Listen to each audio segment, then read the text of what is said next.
దేవుని బిడ్డలారా, ప్రభు నామంలో మీ అందరికీ శుభములు తెలియచేయుచున్నాను.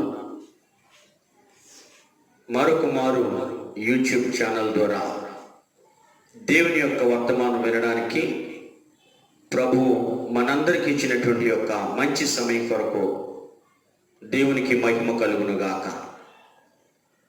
చూడండి, కొన్ని వాక్య భాగాలు ధ్యానం చేద్దాం. 2వ రాజుల గ్రంథము 5వ అధ్యాయము మొదటి నుండి కొన్ని వచనాలు మనం ధ్యానం చేద్దాం. సిరియా రాజు సైన్యాధిపతి అయిన నయమాను అను ఒకడుండెను. అతని చేత యెహోవాయే సిరియా దేశమునకు జయము కలుగజేసి ఉండెను. గనుక అతడు తన యజమానుని దృష్టికి ఘనుడై దయ పొందిన వాడాయెను. అతడు మహాపరాక్రమశాలి అయి ఉండెను. గాని అతను కుష్ఠరోగి. సిరియన్లు గుంపు గుంపులుగా బయలుదేరి ఇశ్రాయేలు దేశం మీదకి పోయి ఉండిరి. వారు అచ్చట నుండి ఒక చిన్నదాన్ని చెరగొని తేగ అది నయమానుకు భార్యకు పరిచారము చేయుచుండెను. అది షోమ్రోన్లో ఉన్న ప్రవక్త దగ్గర నా ఏలినవాడు ఉండవలనని నేను ఎంతో కోరుకొనుచున్నాను. అతడు నా ఏలిన వానికి కలిగిన కుష్ఠరోగమును బాగు చేయనని తన యజమానురాలితో అనెను. దేవుడు తన పరిశుద్ధ వాక్యమును దీవించునుగాక. ప్రార్థన చేసుకుందాం. మహాపరిశుద్ధుని పరలోక తండ్రి, మీ పరిశుద్ధమైన పాదాల కింద వందనాలు, కృతజ్ఞత, స్తుతులు, స్తోత్రాలు చెల్లిస్తున్నాం ప్రభువా. గత పరిశుద్ధ దినం నుండి పరిశుద్ధ దినం వరకు మమ్మల్ని అందరినీ సజీవుల రెక్కల క్రింద కాచి కాపాడి గాయాల్లో భద్రపరిచి నీ సన్నిధి భాగ్యం మరొక మారు మాకు అనుగ్రహించినందుకు స్తోత్రాలు. చదవబడిన వాక్య భాగాలు దీవించి ఆశీర్వదించి కొన్ని నిమిషాలు నీ దాసుని సిలువ చాటును మరుగు చేసి మా అందరితో మీరు మాట్లాడండి. యూట్యూబ్ ఛానల్ ద్వారా ఎంతమంది అయితే ప్రభు ఈ యొక్క మాటలు వీక్షిస్తున్నారు, వింటున్నారు, వాళ్ళందరినీ పేరు పేరున దీవించమని ప్రార్థిస్తున్నాం. అయ్యా, కరోనా రోగులు మీరు స్వస్థపరచండి. రకరకాల రోగాలతో బాధపడుతున్న ప్రతి ఒక్కరిని మీరు స్వస్థపరచండి. ఆరోగ్యవంతులుగా, శక్తిమంతులుగా నిలబెట్టండి. మా దేశ అధికారులు, ప్రధానులు, పెద్దలందరినీ దీవించండి. కొన్ని నిమిషాలు మాతో మాట్లాడి మహిమ తెచ్చుకుంటారని వాక్యం బిడల మేము సమయం సమస్తం మరొక మారు మీ హస్తాలకు అప్పగించుకుంటూ యేసుక్రీస్తు పరిశుద్ధ నామంలో వేడుకుంటూ ప్రార్థన చేయుచున్నాము. ఆమేన్. దేవునికి స్తోత్రం కలుగును గాక. అందరూ బాగున్నారు కదండి? దేవుని దయ వలన, ఆయన కృప వలన దేవుడు అందరికీ క్షేమం ఇచ్చి, ఆరోగ్యం ఇచ్చి, దీవించి, కాచి కాపాడాలని ప్రార్థిస్తూ ఉన్నాను. ఎంతమంది అయితే మరి ఛానల్ ద్వారా చూసి ఆనందిస్తున్నారో, అనేకమైన విషయాలు మరి వింటూ దేవుని యొక్క నామాన్ని మహిమపరచాలని ప్రభు పేరిట మనం చేస్తూ ఉన్నాను. ఇక్కడ మనం చదివినటువంటి వాక్య భాగాలు చూస్తే, సిరియా రాజు సైన్యాధిపతి అయినటువంటి నయమాను అని ఒకడు ఉన్నాడండి. అతని చేత ఆ సిరియా దేశానికి జయము కలుగజేసిన వాడు యెహోవాయే. దేవుడి స్తోత్రం కలుగునగా. అతడు పరాక్రమశాలి. ఏ యుద్ధంలోకి వెళ్ళినా సరే జయముతో తిరిగి వచ్చేవాడు. కానీ అతడు కుష్ఠరోగి. చాలాసార్లు మనం వింటాం, ఏంటి కుష్ఠరోగి పరాక్రమశాల? కుష్ఠరోగి సైన్యానికి అధిపతి. అసలు కుష్ఠరోగిని మనుషుల్లో ఉండనిస్తారా, తిరగనిస్తారా? ఆలోచించేయండి. మామూలుగా సామాన్యంగా జీవిస్తున్నటువంటి జీవితాలు కలిగినటువంటి వ్యక్తుల మధ్యలో కుష్ఠరోగులు వస్తేనే రానివ్వరు. కానీ సైన్యానికి, ఆ సిరియా దేశంలో సైన్యానికి అధిపతి, పరాక్రమశాలి. శరీరానికి కుష్ఠరోగం ఉంది. అతను గుండె ధైర్యం చూస్తే గుండె తిట్టగా పరాక్రమశాలిగా ఉన్నాడు. ఏ యుద్ధంలోకి వెళ్ళనివ్వండి, అతని చేత యెహోవాయే ఆ దేశానికి జయం కలుగు చేసేవారు. సిరియనులు అన్యులు ధన్యులు కాదు. కానీ ఎందుకు నయమాన్ని ప్రేమించి నయమాను ద్వారా ఎక్కడికి వెళ్ళినా, ఏ యుద్ధంలోకి వెళ్ళినా జయమిచ్చేవాడు దేవుడు. ఆలోచించేయండి. ప్రతి ఒక్కరిని కూడా దేవుడు ప్రేమిస్తున్నాడు. కుష్ఠ రోగులను కాదు, క్యాన్సర్ రోగులను కాదు, ఎయిడ్స్ రోగులను కాదు, కరోనా రోగులను కాదు, ఎలాంటి రోగినైనా దేవుడు ప్రేమించే దేవుడు. స్తోత్రం కలుగునగాక. అప్పుడు యెహోవా దేవుడుగా ఉన్నాడు, ఇప్పుడు యేసుక్రీస్తు ప్రభువుగా ఉన్నాడు. ఆయన నిన్ను స్వస్థపరచు యెహోవాను నేనే అని సెలవించాను. అలాంటి కుష్ఠరోగి ఏ యుద్ధంలోకి వెళ్ళినా జయమిచ్చేది యెహోవాయే, జయము కలుగు చేయవాలి. కానీ ఒకరోజు ఇశ్రాయేలు దేశానికి యుద్ధానికి వెళ్ళినప్పుడు ఇశ్రాయేలు దేశంలో ఉన్నటువంటి కొంతమంది ప్రజలను చెరగొని తీసుకొచ్చేసాడు సిరియా దేశానికి. అలాంటి వారిలో ఒక చిన్నదాన్ని కూడా చెరగొని తీసుకొచ్చాడు. చిన్నపిల్లతో పనేముంటుంది అనుకుంటారు చాలా మంది.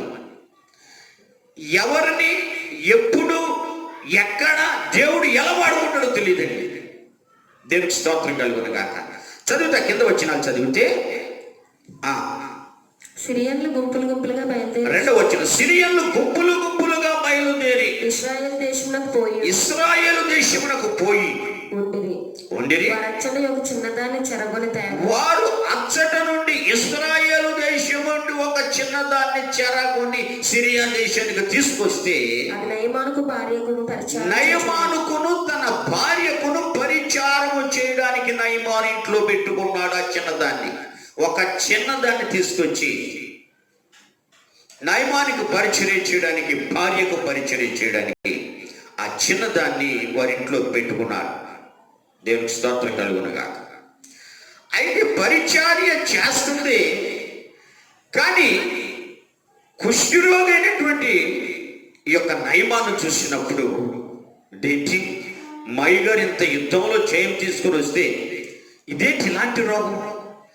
పరిచర్య చేసేటప్పుడు ఆ గదిలో ఉండి నయమాను యుద్ధంలోంచి వచ్చినప్పుడు ఆ వస్త్రాలు అవన్నీ తీస్తూ ఉంటే కుష్ఠరోగి గనక అట్ల కింద ఆ రోగమున్న దగ్గర కట్టుకున్న బట్ట అట్ల కింద ఆ చీమి, ఆ రక్తం అంటుకుపోయి అవి తీస్తున్నప్పుడు విపరీతమైనటువంటి బాధపడే ఆ పరిస్థితిని ఈ చిన్నది చూస్తూ ఉంది.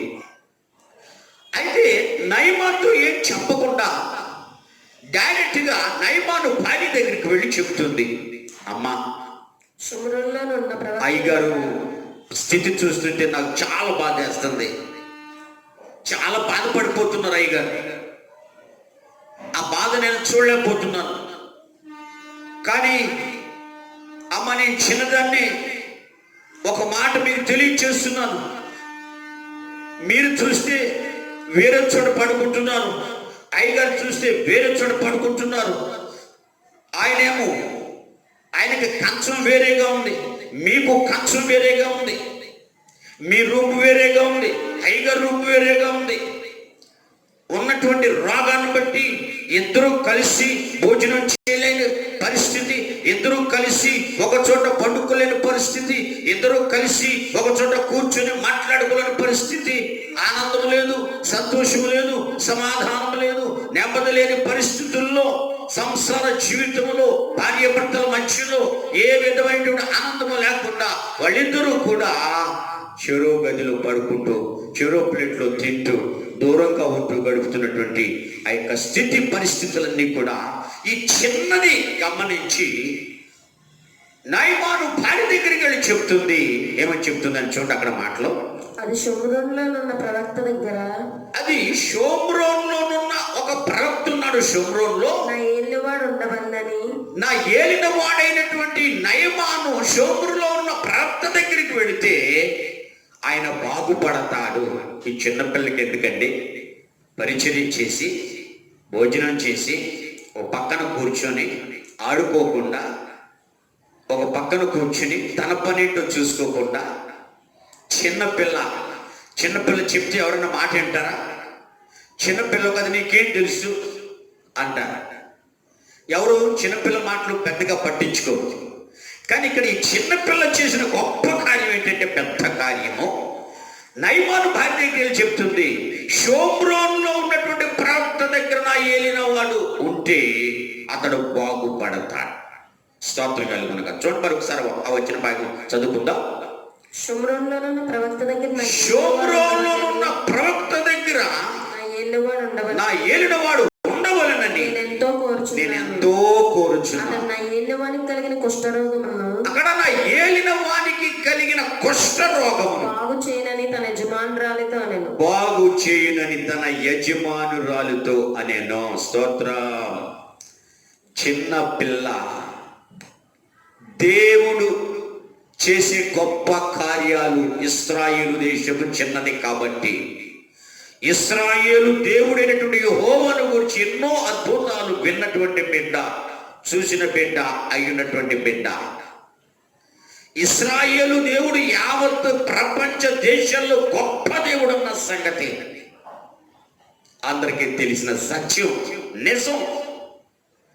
కానీ ఆ సమయంలో ఈ చిన్నది నయమాను భార్య దగ్గరికి వెళ్ళి చెప్తుంటే, ఒకవేళ మనొచ్చు, నువ్వు చిన్న పిల్లవమ్మా, నీ తెలీదు, ఇది మామూలు రోగం కాదు, భయంకర రోగం.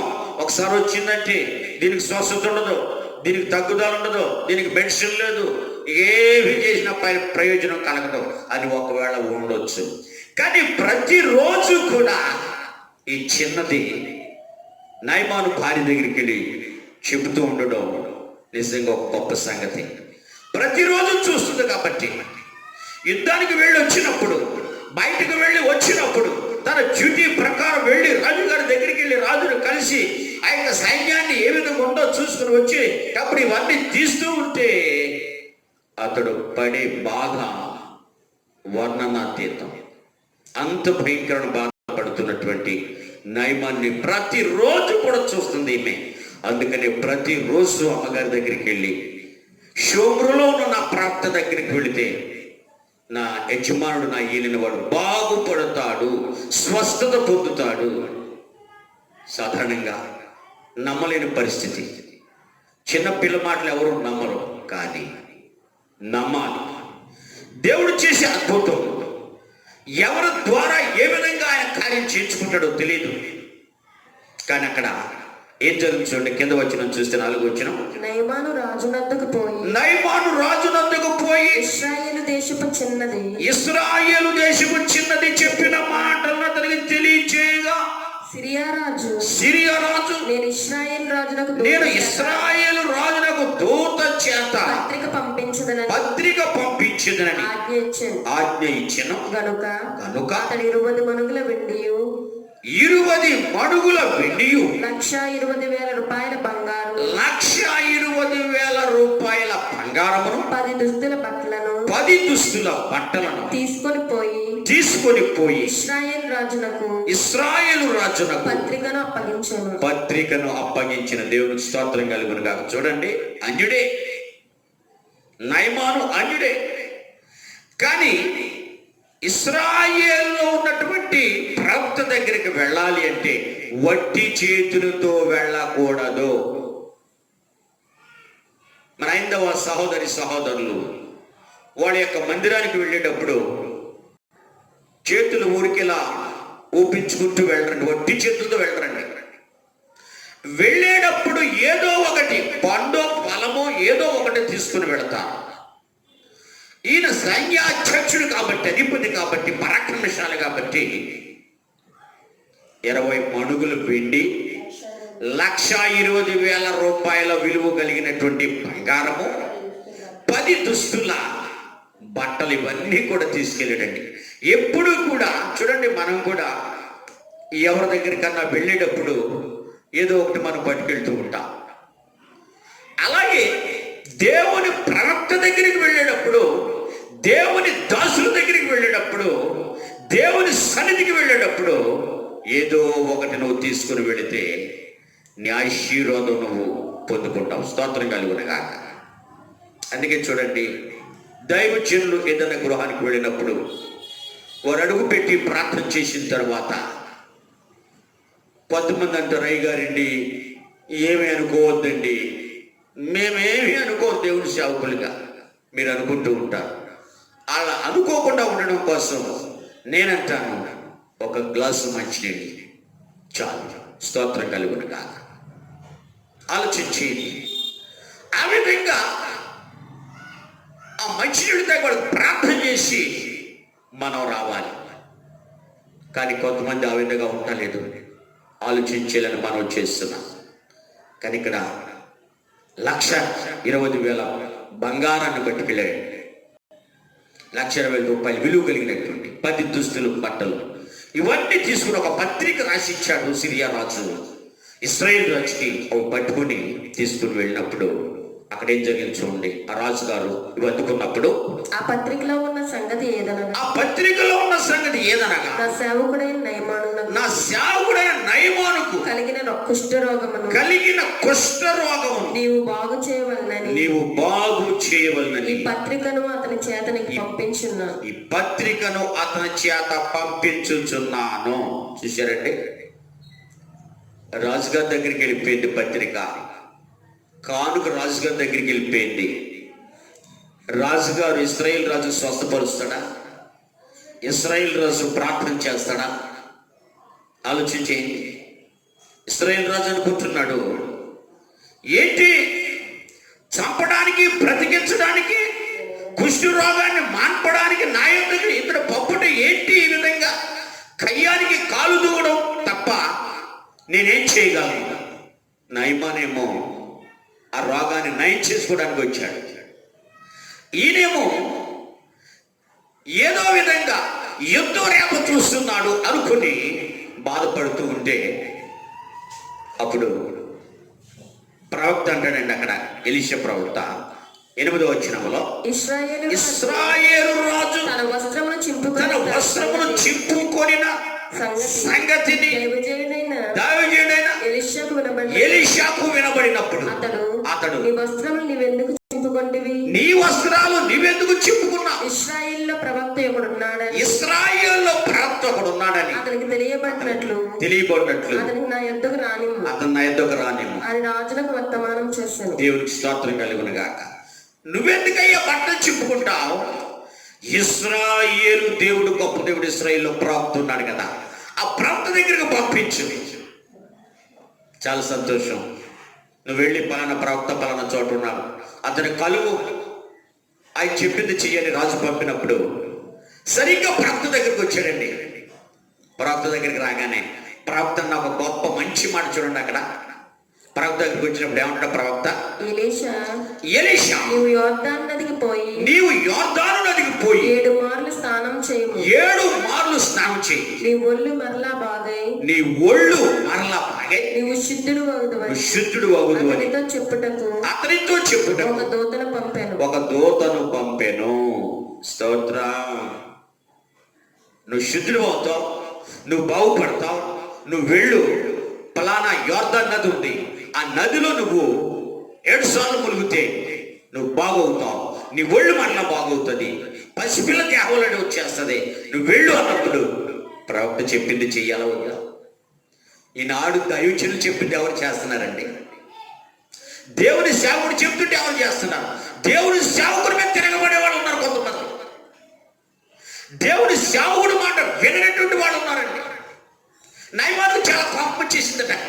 దేంటి ఈ మురుకు నది, ఈ భయంకర నది, ఇశ్రాయేల్ దేశంలో ఇలాంటి నదులు నేను మునగాల, నా దేశంలో మంచి మంచి నదులు ఉన్నాయి అని చెప్తున్నాడు. చూడండి, అక్కడ అందుకు నయమాను కోపము తెచ్చుకొని తిరిగిపోయి ఇట్లా నేను ఇలా ఈ విధంగా అన్నాడు. అతడు కోపం తెచ్చుకొని నా యొద్దకు వచ్చి నిలిచి తన దేవుడైన యెహోవా నామమును బట్టి తన చేయి రోగముగా ఉన్న స్థలం చూశారండి, ప్రవక్త వచ్చి నా దగ్గరకు వచ్చి ఆ రోగంగా ఉన్న ఆ స్థలం దగ్గర చెయ్యి ఆడిస్తాడేమో అనుకుంటే ఈయన రాకుండా, బయటికి రాకుండా గుమ్మాలను ఉండి ఒక దూతను పంపించి యోర్దాను నదిలో 7 మార్లు ములుగు, నీ ఒళ్ళు బాగా ఉంది. ఏంటండి ఇది? దేశం ఇదో మర్యాద, ఇదో పద్ధతి, ఇదో క్రమము అన్నట్లుగా విపరీతమైన కోపం తెచ్చుకొని వెనక్కి వెళ్ళిపోతుంటే ఏమండి, నీకు కార్యం జరగాల, లేకపోతే నీ ఇష్టానుసారమైనగా నీ మాట ఆయన వినాలా? కార్యము జరిపించుకోవడానికి, స్వస్థత పొందడానికి, దీవెన పొందడానికి, ఆశీర్వాదం పొందడానికి, నీ పిల్లలు పాస్ అవడానికి, నీ భర్తకి, నీ భార్యకి ఉద్యోగం రావడానికి, మంచి ఆరోగ్యం రావడానికి దేవుని సేవకులు ప్రార్థన చేసి పంపించినప్పుడు దాని ప్రకారం చేయాలి తప్ప దైవజనునికి ఎదురు చెప్తే దేవునికి ఎదురు చెప్పినట్టే కదా. ఆలోచించేది ప్రియులారా, కోపం చెడిపోతుంటే ఆయన కూడా వచ్చినటువంటి మరి సహోదరుడు ఆయన చెప్తున్నాడు, ఏమన్నాడంటే, అయితే అతని దాసుల్లో ఒకడు వచ్చి అయినా ప్రవక్త ఏదైనా ఒక గొప్ప కార్యం చేయమంటే చేయవా? అయితే స్నానము చేసి శుద్ధుడు కమ్మను మాట దానికంటే మేలు కాదా? చూసారండి, దానికంటే చాలా మేలు కదా. కాబట్టి స్నానం చేస్తే శుద్ధుడు అవుతావు, స్నానం చేయకపోతే రోగి అవుతావు. స్నానం చేస్తే శుద్ధుడు అవుతావు, స్నానం చేయకపోతే రోగం నీలో ఉంటుంది. పాప రోగం ఉంటుంది, శరీర రోగం ఉంటుంది. 2 రోగాలు, హృదయానికి సంబంధించిన కుష్టి ఉంది, శరీరానికి సంబంధించిన కుష్టి ఉంది. సహోదరి ఏ కుష్టి కలిగి ఉన్నావు? ఆలోచించే ఈ రోజున ఒక చిన్నది చెప్పినటువంటి మాట నమ్మి దేశం వచ్చి ప్రవక్త దగ్గరకు వచ్చి నిలబడినప్పుడు 7 మార్లు స్నానం చేశాడు, ములిగాడు, లేచాడు. ఒళ్ళేమైపోయిందంట, పసి పిల్ల దేహం. దేనికి స్తోత్ర. సహోదరుడా, నువ్వు ఏ రోగం కలిగి ఉన్నావో నాకు తెలియదు. కరోనా రోగానికి మొత్తం ప్రపంచం అంతా అల్లకల్లోలంగా ఉంది. అది నేనేం చేయలేదు. స్నానం చేసి శుద్ధుడైతే చాలు. దేవుని యొక్క యేసుక్రీస్తు యొక్క మాట విను, యేసుక్రీస్తు యొక్క వాక్యం విను, ఆయన సన్నిధికి రా, ఆయన చెప్పిన మాట విను. ఒకసారి నీ జీవితంలో ఏం అద్భుతం జరగబోతుందో నీ కళ్ళారా నువ్వు చూస్తావు. నీవే ఒక సాక్ష్యం. చిన్న పిల్ల చెప్పినటువంటి మాట నయమాను భార్య విందే. నయమాను శుద్ధుడయ్యాడు, కుష్ఠరోగం పోదు. కానీ నా దేవునికి సమస్తము సాక్ష్యం. నమ్ముట నీ వల్ల అయితే నమ్మువానికి సమస్తము సాధ్యం. కాబట్టి స్నానము చేసి శుద్ధుడయ్యాడు. బాప్తిస్మ అనే స్నానం నువ్వు చేసావా? బాప్తిస్మ అనే స్నానం దగ్గరికి నువ్వు రాగలిగావా? ఆ స్నానం చేస్తేనే హృదయ సంబంధమైన కుష్టి, శరీర సంబంధమైన కుష్టి రెండింటిని నా దేవుడు తీయడానికి సిద్ధంగా ఉన్నాడు. నా ప్రియ సహోదరుడా, ఏ రోగము నుండి ఏం చేయలేదు. రా యేసయ్య దగ్గరికి, అడుగు నా యేసయ్య దగ్గరికి, పశ్చాత్తపడి ప్రార్థన చేయి, క్షమించమని ప్రార్థన చేయి. నీ పక్షంగా గొప్ప కార్యం చేయడానికి నిన్న నేడు నిరంతరము నా యేసయ్య సిద్ధంగా ఉన్నారు. అడిగి వేడుకొని స్వస్థత పొంది, ఆశీర్వాదం పొంది, దీవెని పొంది, ప్రభు యొక్క నామానికి చిన్న పిల్లలైతే మంచి సాక్ష్యంగా నిలబడి అక్కడ గొప్ప కార్యం చేసిందో, నీ వల్ల దేవుని యొక్క నామం మహిమపరచబడుతుందా, అవమానపరచబడుతుందా ఆలోచన చేసి ఇప్పుడైనా ప్రభు పాదాల దగ్గరికి వచ్చి ప్రార్థించి ప్రభుని క్షమిస్తాడు, ప్రభుని దీవిస్తాడు, ప్రభుని శ్వాసపరుస్తాడు. అతి కృప దేవుడు మీ అందరికి దయచేయును గాక. ఆమేన్. ప్రార్థన చేసుకుంటాం. మహాపరిశుద్ధుడా, పరలోక రాజ్యం మీ పరిశుద్ధ పాదాలకు వందనాలు, స్తోత్రాలు. నయమాను పరాక్రమశాలి, కానీ కుష్ఠరోగి అయినటువంటి ప్రభువా, నయమాను ఒక చిన్నది చెప్పినటువంటి మాట విని అయ్యా ప్రవక్త దగ్గరికి నడిపింపబడినప్పుడు గొప్ప స్వస్థత. ప్రవక్త చెప్పిన మాటను బట్టి అయ్యా నీవిచ్చిన మాట ప్రవక్త తెలియజేసినప్పుడు శుద్ధుడయ్యాడు, చాలా మంది ప్రపంచంలో భయంకరమైన పాప రోగముతో, పాపమనే కుష్ఠ రోగముతో, పాపమనే క్రమతో, పాపమనే భయంకరమైన వ్యాధితో ఉన్నటువంటి బిడ్డలు మీరు స్వస్థపరచండి, క్షమించండి, శుద్ధులు చేయండి. ఈ రాకడక రాజ్యాన్ని సిద్ధపరచండి. ఈ యూట్యూబ్ వింటున్న ప్రతి బిడ్డను పేరు పేరు దీవించి ఐశ్వర్యంతో నింపమని యేసుక్రీస్తు పరిశుద్ధ నామంలో వేడుకుంటూ ప్రార్థన చేయించున్నాము. ఆమేన్. తండ్రి దేవుని ప్రేమ, కుమారుడు యేసుక్రీస్తు ప్రభువుని యొక్క కృప, పరిశుద్ధాత్మనున్న సహవాసం, సమాధానం వింటున్న బిడ్డలకు ఇంకా జరుగు కార్యక్రమాలకు నిరాకడ పర్యంతం సదాకాలము తోడయండి, నడిపించునుగాక. ఆమేన్, ఆమేన్, ఆమేన్. దేవుడు మిమ్మల్ని దీవించునుగాక.